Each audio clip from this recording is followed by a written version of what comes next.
Ada satu riwayat yang menyatakan bahwa makanya seorang ahli ibadah, ibadahnya ahli ibadah dibandingkan dengan makanya ahli ilmu, itu nilai ibadahnya lebih berat daripada orang yang sedang ibadah tadi.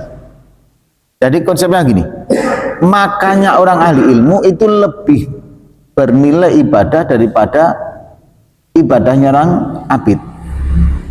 Kok bisa, Pak? Karena begini konsepnya. Ada seseorang yang ahli ibadah, Pak, tapi dia tidak bisa lepas, tidak mampu menerapkan zuhud ini, Pak, dari dunia. Dia tidak menyadari betul-betul bahwa semua sudah diatur kok, Pak. Jadi ketika dia sudah tidak sadar bahwa semua diatur oleh Allah Subhanahu wa taala, rezeki sudah dipastikan, keberuntungan sial dan apesnya itu juga, dan selamatnya juga sudah ditentukan oleh Allah Subhanahu wa taala. Maka kadang hadirin mohon maaf, sholat dia gunakan untuk mencari dunia, zikir dia, kemudian baca Al-Quran dia gunakan semuanya untuk kaitannya dengan dunia, Pak.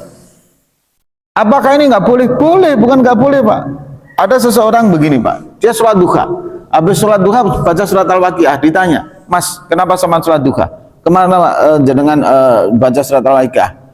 Ini agar dagangan saya laris, agar saya dapat beli mobil. Itu boleh, Pak, bukan nggak boleh, tapi nilainya rendah. Kenapa rendah? Karena kita tahu apapun yang ada di dunia ini hanya sifatnya sementara tadi. Jadi ibadah dia gunakan hanya untuk mencari sesuatu yang sementara, gitu loh, Pak, maksudnya.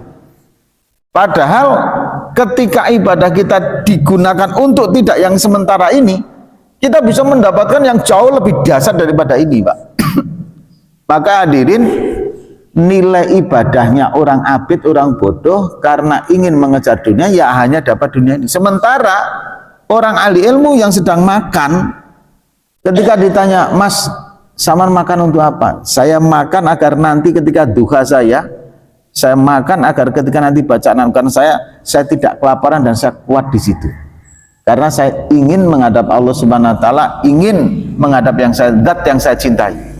Bayangkan, Pak, yang satu ibadahnya digunakan untuk mencari dunia, yang sifatnya sementara, yang sifatnya tidak banyak, yang sifatnya sedikit. Sementara yang sini makanya digunakan untuk sesuatu yang lebih besar daripada alam dunia, Pak, yaitu menghadap Allah Subhanahu wa taala. Inilah makanya konsepnya ketika ada orang abid dengan orang alim ibadah, dengan orang alim, yang abid ibadah, yang alim makan, itu saja di hadapan Allah bisa bernilai lebih tinggi makanya daripada ibadahnya. Pasalnya apa? Ya tadi, bermula daripada niat yang benar, dan niat itu didapatkan karena munculnya rasa zuhud. Yang halal aja dia batasin, Pak, itu zuhud.